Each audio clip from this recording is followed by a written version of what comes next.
Welcome back to the WalterPicks Fantasy Football Show. Today we are diving in to the Cleveland Browns, the last team we're hitting on the AFC North. A lot to talk through with this team, and it starts at the top with the quarterback position, probably the least certain quarterback position room in the NFL. Not probably, definitely.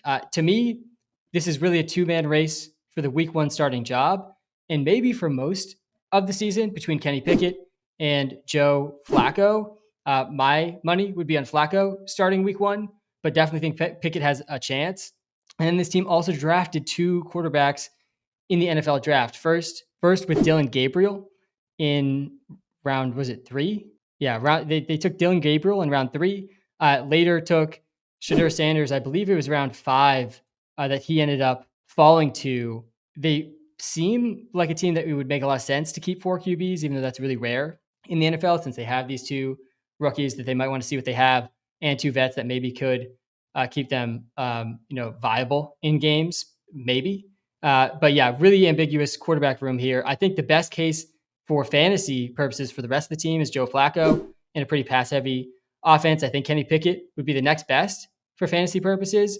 Kind of has some sneaky rushing upside himself as well. Shedeur Sanders was a guy I thought in the whole pre-draft process this year was getting very overrated. At times he was being discussed as a top 5 pick. By the end of the draft process, I think it was pretty clear he was being a bit underrated with where he ended up, going in the 5th round. I think just a lot of teams not wanting to deal with the circus that was going to come and the media attention that was going to come with Shedeur. But he ends up being the second rookie drafted on his own team. Uphill battle for Shedeur just to make this team. And I feel like there's, added pressure for him to show something. Otherwise, it's just not worth the potential headache and media scrutiny you have from having him on the team. I think his ceiling is higher, though, than Dylan Gabriel's at a minimum. This is a team, though, if things shake out like it looks like it might, why not play the rookies in the back half of the season, see what you have if you're out of playoff contention? It seems like a rebuilding year for the team. The defense should be strong again, though. They also spent significant capital on Quidshawn Judkins. And in classic Brown style, he's off to about as bad as a possible start you could have to your NFL career. Gets cited with domestic violence charges. I think it was just last week that this all went down. Time's moving at a crazy speed right now. Some details have emerged that don't look great for him. I am an innocent until proven guilty kind of guy, but a lot of the details in Florida where this happened are public, and it does look like a suspension is pretty likely here. And the suspension with this type of stuff can be independent from the legal proceedings, which isn't always the case. Right? We haven't seen Rashee Rice get suspended yet. We haven't seen Jordan Addison get suspended yet. Those were different matters where the league's letting the courts sort of play out before they issue their ruling. That might not be the case here. And we actually saw that last year with the Brown second round pick, who's on the defensive side of the ball in a very similar, arguably worse, even a worse situation. And actually the legal proceedings happened pretty fast there. I think he sort of pled guilty, some type of situation like that. He ended up getting a 5 or 6 game suspension, I believe. Right now, we are projecting Judkins to miss some time at the beginning of the season. This is an assumption. He obviously hasn't been suspended yet, but we have him out the first 5 weeks of the season in the projections right now. It is possible they do let the legal proceedings play out and he gets suspended next season. It is possible they don't suspend him week 1.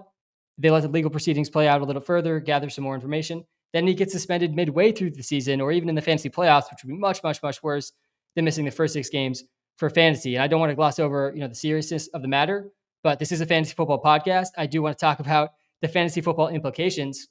And Judkins is a really good prospect. This is not a guy to gloss over from a prospect profile perspective. He out-touched Trevion Henderson, who's also taken just 2 picks later in the NFL draft in round 2, who I'm pretty high on. He won the national championship with Ohio State. He is a capable receiving back. And I think both Judkins and Henderson, from a prospect profile perspective, a bit underrated because they're playing with each other. So that just sort of suppressed their volume in any given week in season. Our top comp for him before the draft was Nick Chubb. And that is a pretty good replacement for Nick Chubb for the Browns in theory. He hasn't signed his contract yet either. So all this is going down before he's even signed his contract. Pretty wild storyline going on there with all of the round 2 rookie picks basically having not signed their contracts. This obviously will not help him get the best contract possible either. So there's some sort of uncertainty around that part of the dynamic too. He might not even be able to report to training camp for that reason. At any point, he could be put on the commissioner's exempt list, sort of as a prelude to a suspension. But yeah, I agree right now with what we're projecting. 5-game suspension would be pretty standard for this this issue. And then that gives Dylan Sampson and Jerome Ford sort of the first crack at this backfield. Nick Chubb is on the Texans now. Pierre Strong's also on the roster and might have a small running back 3 role in the event Judkins is out. But heading into the season before this, looked like Judkins was going to be the clear early down guy and the workhorse on the team. But Jerome Ford and maybe Sampson would mix in as well. Sampson and Ford are a little similar, both like capable receiving backs, a little bit more of that scat back archetype. I think Sampson has higher upside as a rusher than what Jerome Ford brings to the table. So he's definitely viable now. Definitely really interested to talk to you guys about how you're approaching the Quinshon Judkins situation. Obviously, a lot of it depends on where his cost falls to, and also how your league handles suspended players in IR status too. I think that definitely makes him more appealing in those leagues. But the cost is dropping, and it's dropping fast. I mean, it feels like it's dropping so far that people are thinking he's not going to play at all this season, which to me is a really unlikely outcome. I mean, we've seen players do worse and play that season in the past, even just this Browns example from last year. So I do think a suspension is likely, not guaranteed, even though like it's also possible the suspension comes next season. So I think there's a ceiling case sort of here for fantasy that's not being accounted for. I was in a 17-person best ball draft with other experts in the industry literally last night, and Judkins was drafted after Jerome Ford. He was drafted after Dylan Sampson, 1 round after Sampson, about half a round after Ford. I ended up taking him at the end of round 9 of a 17-person league. So we're talking to pick 180, 190 range that I got Judkins. You know, when I am drafting, I really have no soul. I don't really care about the off-field stuff when I'm drafting, as bad as that might sound. I know that everyone approaches that stuff differently. Not sometimes guys you want to root for. Last year, my highest exposure quarterback on Underdog was Deshaun Watson. So that's the type of guy you're dealing with me. Like I'm here to win, and that's my primary goal when I'm putting money on the line in these leagues, especially my high stakes leagues. And I'm just okay with that. I don't agree with what these guys are doing off the field. I don't really want to root for them outside of my fantasy success, but that's how I approach it. I think it's reasonable to just not want to root for these guys as well, depending on your stance on how much you want to win. Deshaun obviously didn't end up working out well for me last season. So I think there's a price here that is pretty appealing for an elite prospect that could be in a real role down the stretch of the fantasy season if he falls to the 180s, 190s, for me at least. But yeah, really curious. I'll stop there. I want to hear your guys' takes on the Judkins situation, and also hear your thoughts on the quarterback situation. Seth, you want to go first? Yeah, Judkins for me is someone that I've actually had on my do not draft list throughout this offseason. Because a lot of that quarterback situation, I don't see this team scoring a lot of points. I don't think he's Nick Chubb. I mean, he's a good prospect, a good player, probably worth the 2nd round pick that they got him for, really successful at Ohio State. But Nick Chubb, I think, was an all-world guy. And coincidentally, he was also one of the nicest guys the Browns had in the league, which was definitely great for them. But I don't think he is Nick Chubb. I don't think that this Browns team is going to score a lot of points. So it's like, if you're the red zone back, that's great, but how often are you going to be there? So Obviously, if he's going to be so cheap, but I think that once we get the suspension news, if people are pricing him way back and we know it's going to be the first 6 games and you're drafting him in a bench spot and he'll be back for fantasy playoffs, sure, I think that then that makes him a good option. He may become so cheap that he's a value. But what I'm expecting to happen most likely is we get some sort of concrete news when he gets back with the team, when we get so much of this uncertainty cleared up and he kind of elastics back to where he was. Maybe he doesn't get all the way there and he's a deal. But for me, if he ends up way back in like that 6th round, he's not for me. I think Sampson takes the pass work or Ford takes the pass work. I don't think they score a lot of points. And with Kenny Pickett at quarterback, I've seen what an offense looks like with Kenny Pickett at quarterback. Joe Flacco would be a lot better, I think, but that for me is great for the receivers. So for me, I'm not taking Judkins unless he is really a deal. And if he is so far back, people are pricing in that suspension. People forget that the fantasy season is 2 parts, 1 regular season and 1 playoffs. Sure, then I'll draft him for my team.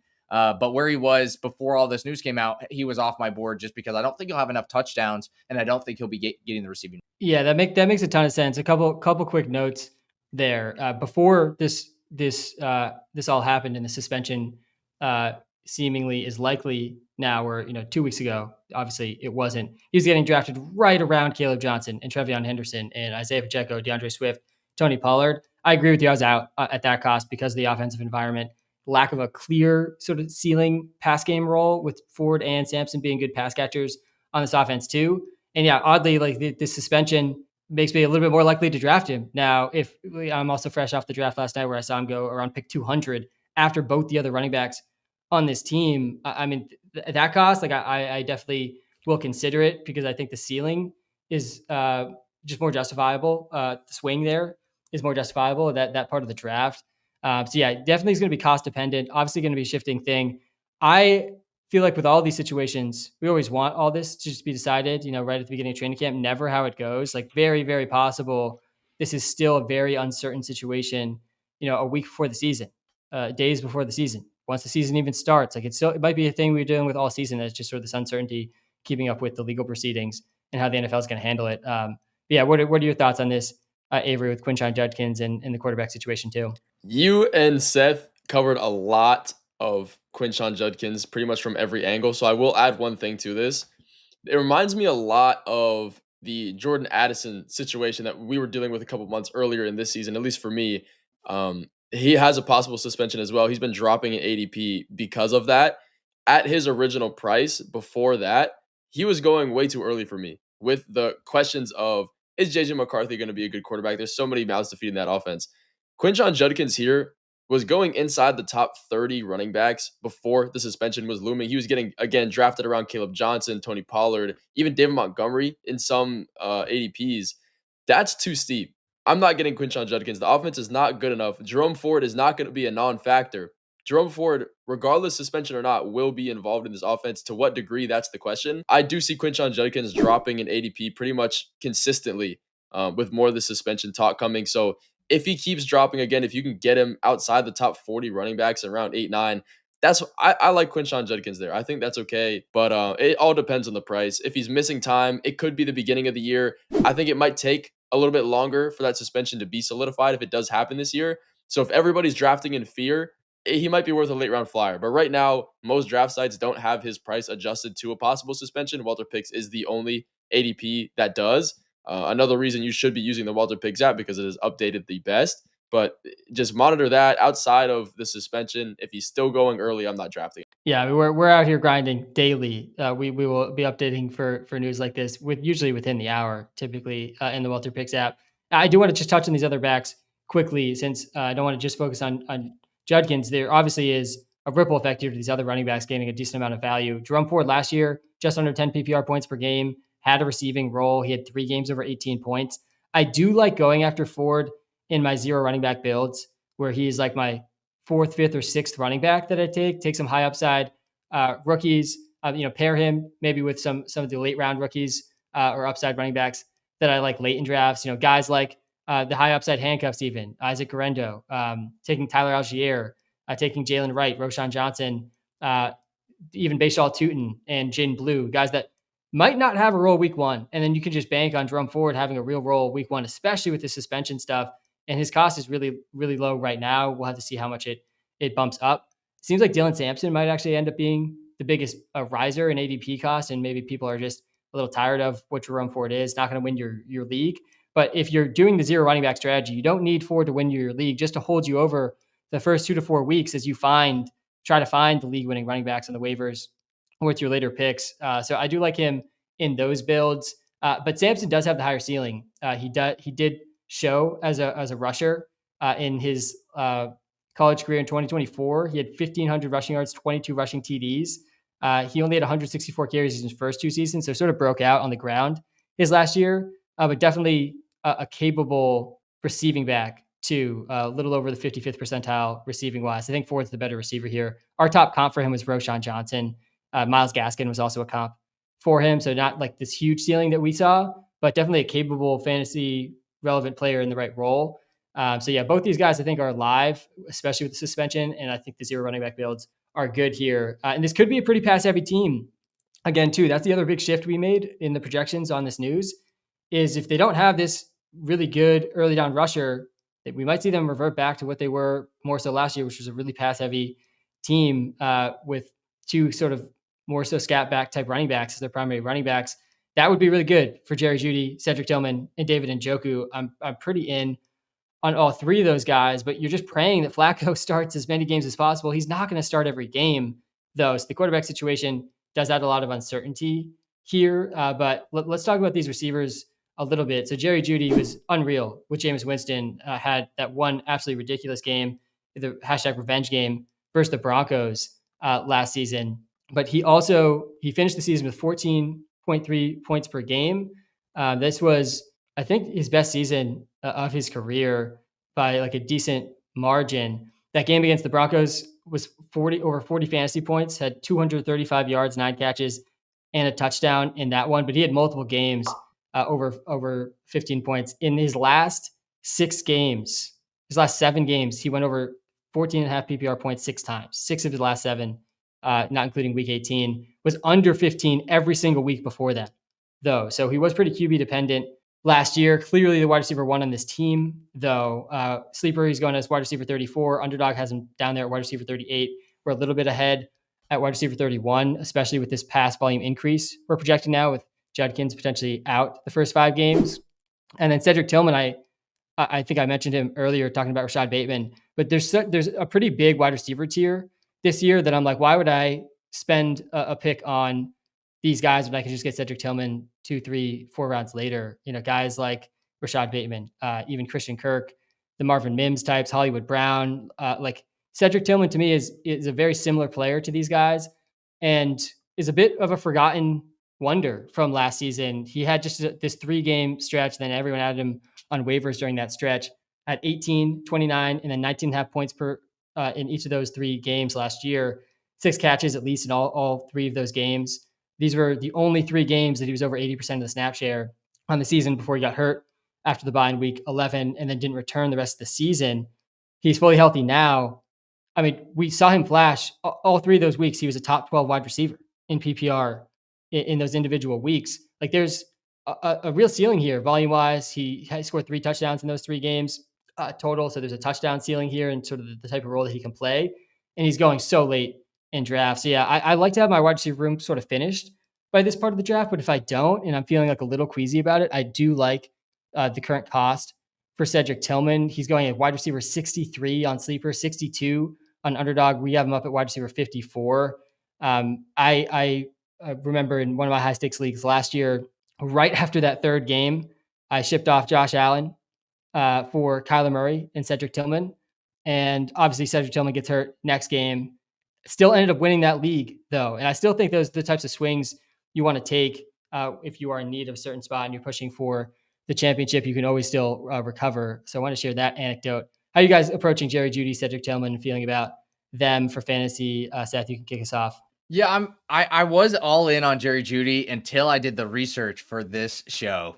Because one of the things that I noticed and one of the reasons I was in is that he just has little competition. He should see so many targets. But then I go back and look at his game log. And you look at that first half of the season with Deshaun Watson. What is his competition? He's got absolutely nothing going on. And he's unstartable. And when I look at this Browns quarterback room, if I knew Joe Flacco, especially Joe Flacco from like 2 years ago, was going to be their starter every game, yeah, I'm locking in Jerry Jeudy. But there's going to be games like you mentioned earlier. What does Dylan Gabriel have to offer this team? What does Shadur Sanders have to offer this team? Can they lose their way into a top pick into 2026? That's probably the goal for this team. They're not winning this division against the Ravens and Bengals. They may finish last place in the division. I think they probably will, with the Steelers getting Aaron Rodgers as well. So the best thing for this team is to lose a lot of games. So for me, I'm not in on Jeudy. I just feel like there's a real chance that he doesn't repeat that amazing. He needs Jameis Winston is what he needs. And I don't think he's going to get that this year. But for Cedric Tillman, I am in. He's a type of player that is extremely cheap, that could see good target share, that has shown big potential. And the defense will be focused on Jerry Jeudy, a lot like what we talked about with T. Higgins when we were talking the Bengals. Obviously not to the same level, but Jerry Jeudy will be taking the brunt of the cornerback talent. And Cedric Tillman, I think, will be open. And as a downfield type of player, he may not need, like you said, the touchdown upside is there. So I think as a late round flyer, Cedric Tillman is a guy I'm drafting pretty much every time. Jerry Jeudy, for me, I'm going to be looking at some of those running backs and some of those other wide receivers in that area. Yeah, in best ball, Cedric Tillman is my 7th receiver on a team. Feels so strong. Stop at 7 receivers, get an extra position somewhere else. Avery, what are your thoughts on the Jeudy and Tillman dynamic in fantasy? I really do want Jerry Jeudy to turn out. I like how he ended the season. Obviously, 90% of his success is coming from the sheer passing volume that Jameis Winston had. He did lead the NFL in routes per game last year, almost 40 routes per game. That was first in the league. That was the type of pass volume we were seeing for the Browns last season. That was ahead of Jamar Chase last year in terms of routes per game. Exactly. So there's not too much of an improvement you can get there. The touchdown rate isn't going to really be there this season. He had 4.8% last year. That's good for the wide receiver 79. The numbers look a little bit worse than I guess it really was, but you can't expect him to get in the end zone a ton. I like him as a prospect. I think at his ADP, it's not too bad. He's going outside the top 30 wide receivers. I don't expect that to climb at all during the season. Again, if we get any games of Joe Flacco at the starting quarterback, he's going to be startable. Shedeur Sanders and Dylan Gabriel, I don't think are bad quarterbacks. It's yet to be seen what really they're going to do. I think Jerry Jeudy's price is low enough to where I'll take him. I don't think he's going to win leagues, but I'm okay with Jerry Jeudy. And then Cedric Tillman, to come off of what Sam and Seth said, he's going so late. Somebody else has to get the targets. I think that guy is going to be David Njoku, but we'll get into him soon. Yeah, I'm excited to talk about Njoku. Just real quick before we jump to him, and I think it's probably likely in the WalterPicks app we move a little bit closer to ADP as the whole Brown situation shakes out with Jeudy. Right now, he's getting drafted on underdog between Chris Godwin, Deebo Samuel. He's getting drafted before Caleb Johnson. I don't think I would do that. I do think this is like around the part of the draft, even Ricky Pearsall, I think you could make a good case for Stephon Diggs, guys like that over Jeudy in slightly safer environments than Jeudy. So looking at some of the guys going around him, I think there's a good case to be out. But you look at the rest of the receivers on this team. This is part of the reason we get there on the projections with Jeudy and Tillman. It's Jamari Thrash, Michael Woods, DeAndre Carter. They do have Deontay Johnson on the team, but we'll see if he even makes the roster. Deontay Johnson is one of those interesting ones that he could lead this team in target share, and he also could not make the team. Like that is the range of outcomes for Deontay Johnson. We've seen him be an elite target earner like less than a year and a half ago. So it's not like that's an unheard of outcome for him, but he's also been on like 5 teams in that time span, which is not the best sign for him. He's got no guaranteed money. So that's part of the reason that there could be some fantasy relevance here. It's just a really top heavy talent. And that continues with the tight end room. And Njoku might be the best receiver on this team. If it's not him, it's Jeudy, and then he's a close second. I would put him ahead of Tillman. We do have him projected more points per game than Tillman. We're actually really bullish on Njoku in the projections in the WalterPicks app. We have him at tight end 6 right now. In our best ball ranks, he's up to tight end 4 right now. He is getting drafted as tight end 10, though, on Underdog and on Sleeper. The more I think about the tight end landscape, the more Njoku becomes a target for me when I don't get one of these elite guys. He's right in that range where I'll start thinking about tight end if I don't get one of the elite guys. He was tight end 4 last season in fantasy points per game, 13.5 points per game. A lot of that did come with Winston, similar to Jerry Jeudy. Did basically nothing the first 5 games of the season. He actually missed 3 games at the start of the season as well. But we saw 1, 2, 3, 4, 5, 6 games over 14.5 PPR points for Njoku. That's got to be near the top of the league just in terms of the spike weeks. He was 4th in catches per game. He also ran the 2nd most routes, though, so there's some concern there. He had the 3rd most targets per game, the 5th highest target share. I mean, the volume was good. He's a huge red zone threat as well. There's definitely a ceiling here where he's a top 5 tight end. That's the ceiling with Njoku, and you're getting him at tight end 10 cost, sometimes even later. So I do like him at his current cost. If I punt tight end, I still might take a 2nd tight end in those leagues to hedge against this just team environment. a little bit. I do want to just note, since this is the summer of rookie fever for me, Harold Fannin was drafted by the Browns. And I swear I'm not just going to praise every single rookie.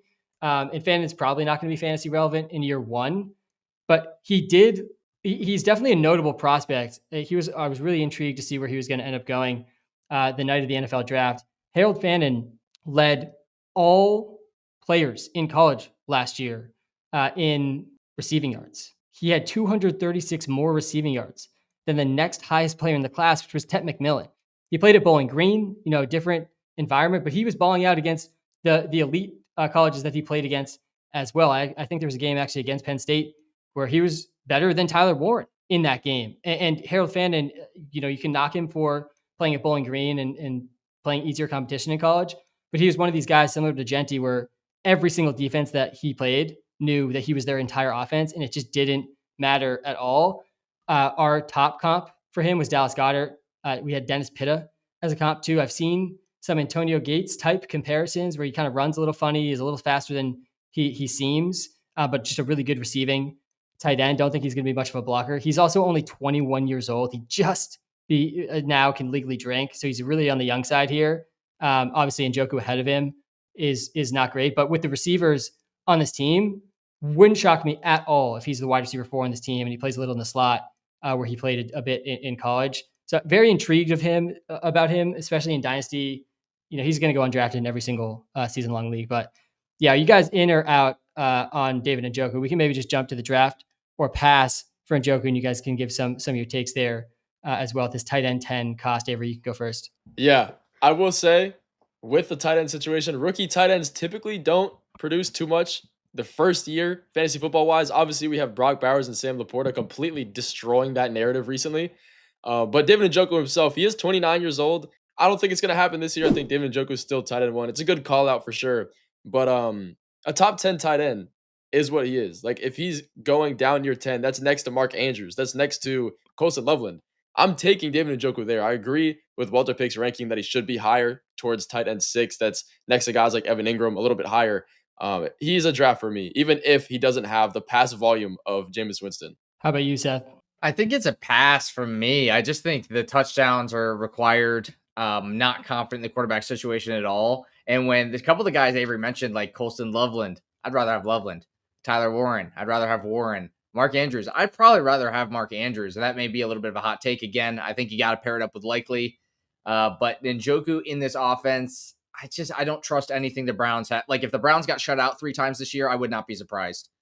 So in that kind of terrible, I think they'll try to run the ball a lot because I really like what they did on defense. Actually, Myles Garrett, Mason Graham, this team could be a meat grinder on defense up front and just destroy teams. I'm really excited. I love good defense. I think the Browns are going to be bringing that to the table this year, and that can keep them in the game to try to run a little bit more and slow it down and play it safe.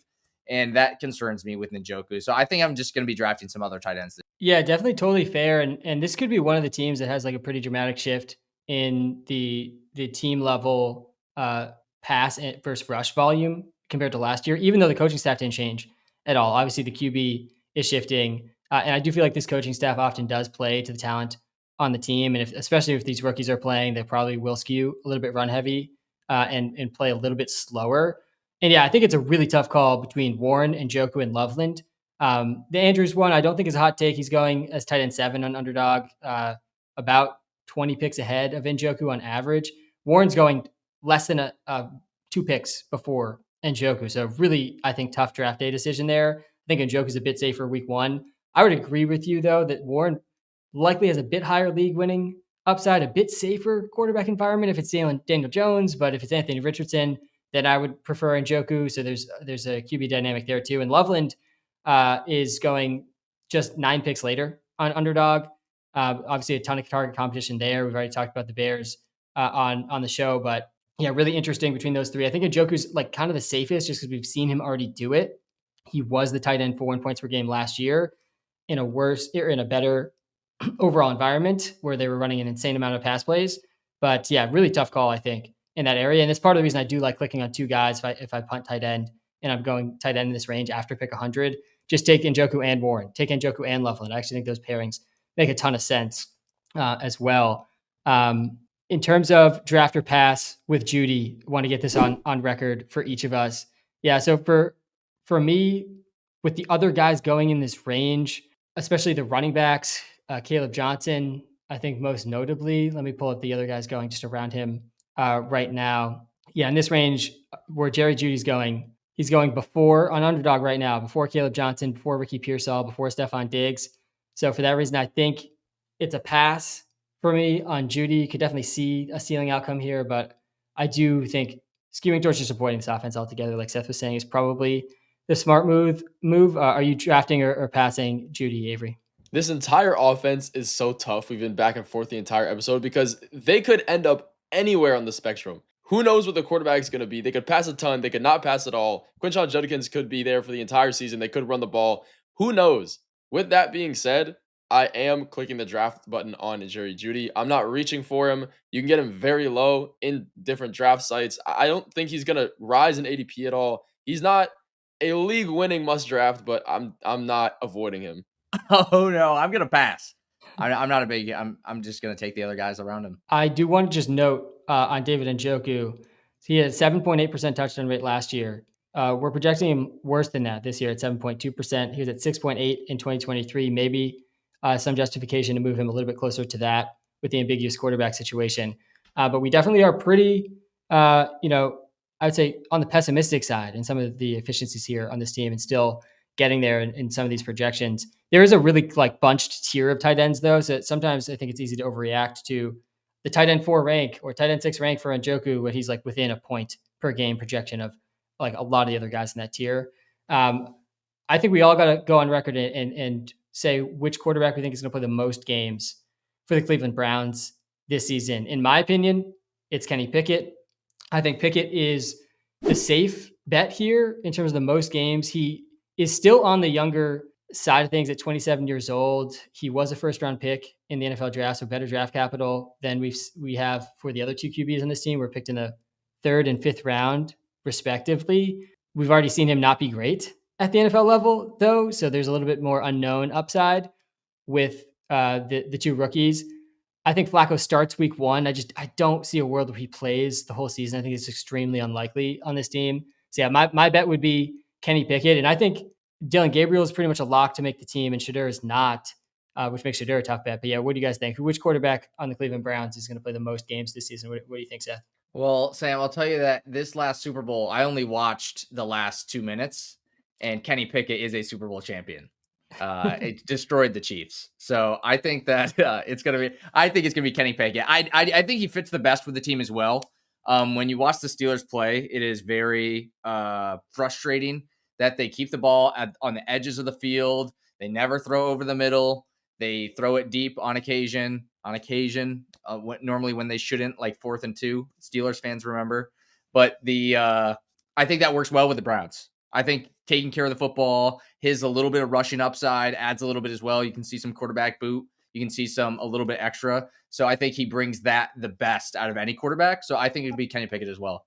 If you had to guess for Kenny Pickett playing the most games, how many games do you think that would be? I think like 11 or 12, honestly. I think he'll play the vast majority of the season. Maybe somebody gets the chance at the end of the year, but if things go even decently, I think he holds on to the starting job for quite a bit of the season. What do you think, Avery? The smart answer here is going to be Kenny Pickett. My heart wants to go with Shedeur Sanders, though. There's so many rookies on this team. They just drafted all these guys. Why not? Why not put a rookie quarterback out there, see what he can do?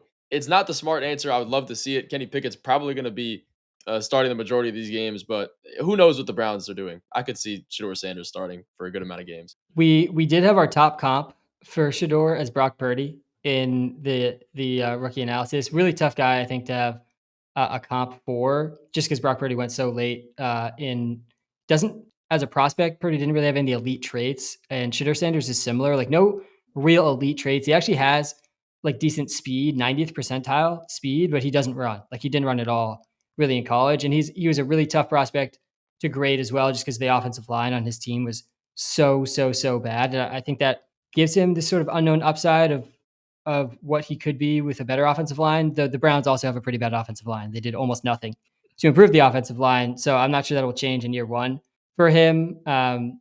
But yeah, I'm glad you mentioned Shedeur, and that you can take the long odds there with Shedeur, Avery. I think Flacco definitely live for this answer too. Similar to what Seth was saying, if I'm right and Flacco starts week 1 and he does just decently, like he could make it a little while before they move someone else in and just test some of these rookies at the end of the season.